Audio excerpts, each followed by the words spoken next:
Bonjour à toutes et à tous, j'espère que vous allez bien. On se retrouve aujourd'hui dans cette nouvelle vidéo afin de vous partager 2-3 informations supplémentaires sur Dubaï. Pourquoi y investir? On entend souvent parler de Dubaï en long, en large, en travers, mais je pense que peu de personnes partagent les informations que je vais vous donner dans cette vidéo, donc restez bien jusqu'à la fin. Les Émirats Arabes Unis sont un pays qui ont 53 ans. Dubaï n'en a que 24. Je vous laisse déjà faire un petit comparatif de tout ce que vous connaissez dans le monde. Quelle ville a réalisé autant en si peu de temps? Je vous laisse faire vos petites recherches et n'hésitez pas à me dire si vous trouvez mieux en commentaire. Tout est parti d'un visionnaire, Sheikh Mohammed bin Rashid Al Maktoum. Depuis des années, il souhaite absolument faire en sorte que sa ville soit la meilleure du monde. Vous pouvez regarder sur internet, vous trouvez des vidéos de lui à l'époque, et il pouvait se balader en disant bah, dans 10 ans il y aura ça, dans 15 ans il y aura ça, ici il y aura ça. Et preuve en est, il a réussi à constituer tout ça et à bâtir cette ville exceptionnelle. Dubaï n'a pas des millénaires d'histoire et c'est pour ça que c'est compliqué de faire des comparaisons avec les marchés européens ou bien encore les marchés occidentaux. Une ville de 53 ans ne peut pas se comparer avec une ville qui a plus de 1500 ans ou qui a plus de 2000 ans comme Londres ou bien encore Paris. Il faut absolument switcher son logiciel si vous souhaitez faire de l'immobilier ici, puisque 72% du marché ici c'est du off-plan, l'équivalent du VFA en France. Pour le petit comparatif, en France, le VFA, ça représente, je crois, à peine 5% du marché. Autre aspect extrêmement important à comprendre, ici, 80% des personnes achètent soit comptant leur appartement, soit sur un plan de paiement entre 3 et 5 ans, versus 20% des personnes qui font appel à un mortgage. Donc le 110% avec frais de notaire, tout ça, il faut l'oublier, sinon vous passerez à côté des bonnes opportunités. Je vous propose qu'on liste ensemble aujourd'hui tous les avantages qu'offre Dubaï et pourquoi y investir. Je pourrais revenir bien évidemment sur le fait que Dubaï est une des villes les plus propres du monde, une des plus safe du monde, où on retrouve une activité débordante, un lifestyle excitant, mais on va voir d'autres sujets aujourd'hui ensemble. Pourquoi Dubaï ça marche? La vision est claire, la vision est tracée. À l'instant T, vous avez une ville qui vous offre une visibilité sur plus de 15 ans avec son plan Dubaï 2040, Master Plan Dubaï 2040. D'ailleurs, si vous souhaitez que je fasse une vidéo juste sur ça, n'hésitez pas à me le dire en commentaire. Je vous laisse également me dire aujourd'hui quelle ville à travers le monde vous offre une visibilité à plus de 15 ans. En France, aujourd'hui, une visibilité, allez, avec le nouveau gouvernement qui vient de sortir, peut-être à 3-4 mois. Ça, je pense que c'est le critère numéro 1 en tant qu'investisseur, avoir de la visibilité, de la clarté sur l'endroit où on investit. Ils ont même un plan jusqu'en 2071 pour fêter les 100 ans des Émirats. Preuve en est, juste derrière moi, vous avez le musée du futur. Les gens adorent critiquer Dubaï, dire que Dubaï n'a pas d'histoire. Normal, c'est un pays qui a 53 ans. En revanche, c'est ici que le futur s'écrit. Toutes les nouvelles technologies sont plébiscitées. La crypto-monnaie est acceptée. Tout va très vite. Tout est digitalisé. Quand en Europe, encore au point mort sur tous ces sujets-là, on préfère taxer, plutôt que créer les conditions pour attirer des entrepreneurs. Selon de nombreux rapports, Dubaï est aujourd'hui la 3e meilleure ville du monde.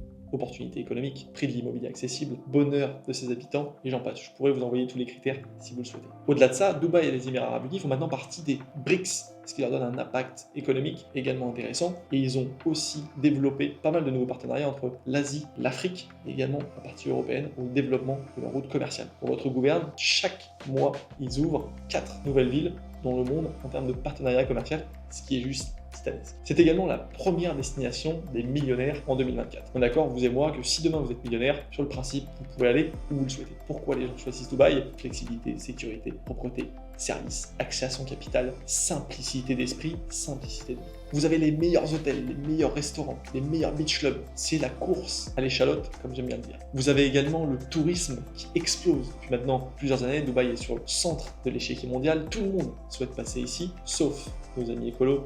Je vous fais une petite bise d'ailleurs. Presque 20 millions de touristes auront visité Dubaï cette année. D'ailleurs, ce qui est intéressant, ici, le gouvernement agit pour ses citoyens. Vous avez un ministère du bonheur.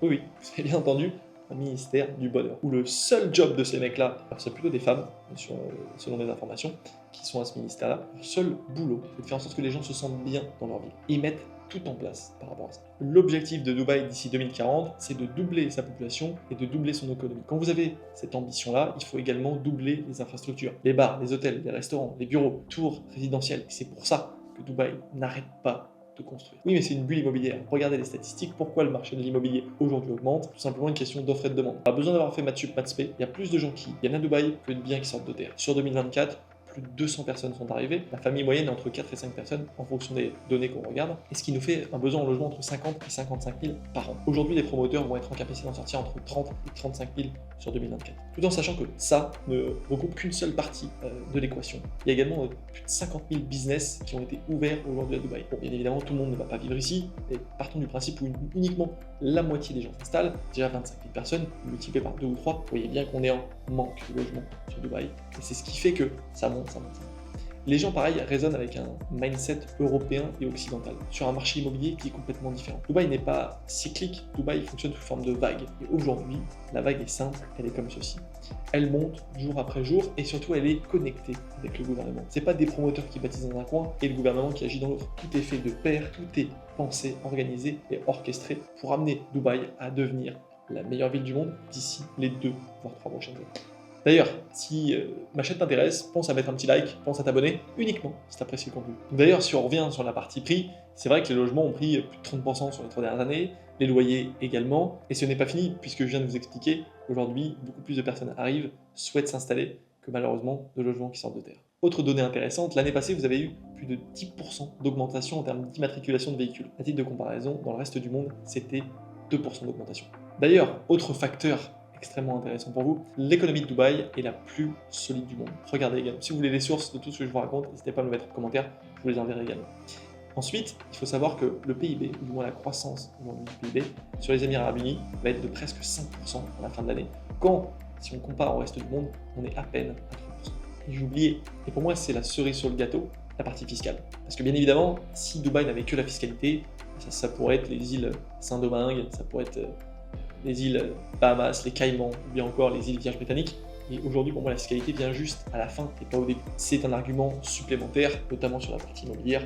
Quand on vous dit pas de taxe sur la plus-value, pas de taxe sur le revenu locatif, frais de succession proche de zéro, c'est juste exceptionnel. Et d'ailleurs, le marché de l'immobilier tient en France, pour une seule raison, selon moi, le levier bancaire. Vous enlevez ça au marché immobilier français, il devient beaucoup moins intéressant, puisque quand on regarde ici, aujourd'hui on arrive à faire du 7-8% net par an. Dubaï, à Paris, à Londres, à Tokyo, New York, les gens sautent au plafond quand ils font du 2-3% net. Et l'idée de Dubaï, c'est également de devenir une ville beaucoup plus écolo, beaucoup plus friendly, avec plus de 60% de ces territoires qui passeront en espace naturel dans les 15 prochaines années. Ils ont un projet, ils ont démarré de mangroves également pour absorber le carbone, une autonomie avec un développement d'une énorme ferme solaire qui va bientôt voir le jour, qui sera la plus grande du monde, pour également financer la ville, pour également alimenter la ville. Donc tout est fait pour s'améliorer. Et le dernier projet en vogue, n'hésitez pas à me le dire en commentaire aussi, je peux vous envoyer le détail, c'est de faire en sorte que la ville soit beaucoup plus piétonne et de rendre une ville 20 minutes friendly, c'est-à-dire de marcher, de pouvoir y aller en vélo, de faire la majorité de ses trajets au quotidien en 20 minutes. Et pour ça, ils viennent de débloquer un projet qui va rendre Dubaï beaucoup plus piéton, ce qui va faire en sorte que cette ville, ça définitivement la meilleure du monde. J'oublie le casino qui arrive dans 3 ans, qui va également faire exploser les Émirats Arabes Unis, mais surtout leur localisation ultra stratégique. Vous êtes entre l'Afrique, le continent qui pousse, qui va faire émerger les futurs millionnaires et les futurs milliardaires, l'Inde, la Chine à son est, l'Occident qui est malheureusement en perte de vitesse à son ouest, vous êtes idéalement localisé par rapport à ça. 80% de la population a accès à Dubaï en 8 heures d'avion, ça c'est également un gage de garantie pour vos plus-values futures ou bien également vos rendements locatifs. Ah oui mais Dubaï, les maisons elles s'effondrent. Ouais, il y a donc ça fait de partout, c'est ce que j'ai entendu aussi passer dans la presse. Merci, encore un grand merci à toutes ces personnes qui critiquent Dubaï sur ce sujet-là, parce que ça nous permet de montrer à quel point Dubaï réagit vite. Bien évidemment, les gens qui ont bâti des maisons il y a 15, 20, 30 ans n'avaient pas pensé à une tempête d'eau. Et preuve en est, il y a eu la tempête, bien évidemment il y a eu de l'eau qui est entrée dans les maisons. Et ce qu'il faut noter, c'est qu'en 48 heures, la vie avait repris, qu'ensuite un budget de plusieurs milliards d'euros, plusieurs milliards de dollars a été voté pour développer les évacuations, et que la vie avait repris son cours après 7 jours. Regardez les données sur la tempête Katrina aux États-Unis, ça a mis plus de 6 mois pour que les personnes puissent rejoindre leur logement. Donc en fait, Dubaï, même quand une catastrophe arrive, ça devient un argument de vente de par leur réactivité et de par leur capacité d'action. On a également le futur aéroport le plus grand du monde qui va arriver à pleine capacité d'ici 2035. Objectif très simple, accueillir 260 millions de passagers par an. Pour votre gouverne, Charles de Gaulle, si vous souvenez son nom, c'est à peine 100 millions. Superficie de 70 km², Charles de Gaulle c'est 32, donc ça va être une plateforme exceptionnelle. Toute la zone autour de l'aéroport, Dubai South, est une zone également à privilégier pour les gens qui ont de la vision et qui veulent faire du gros rendement et de la grosse plus-value dans les prochaines années. Le futur est quelque chose qui se crée et s'exécute. C'est aujourd'hui ce que Dubaï a bien compris et compte dérouler sur les prochaines années son plan et compte bien être numéro 1 sur tous les sujets. Si vous souhaitez prendre votre part du gâteau, si vous souhaitez comprendre Dubaï, si vous avez des questions sur l'immobilier, sur comment investir, sur comment se positionner, est-ce qu'on peut faire des crédits, pas des crédits, est-ce que c'est mieux le off-plan, est-ce que c'est mieux le ready market, tous ces sujets-là, n'hésitez pas à me contacter, soit par WhatsApp directement, soit par mail, je me ferai un plaisir d'échanger avec vous. Vous pouvez également réserver un petit call dans mon calendrier et je vous dis à très vite.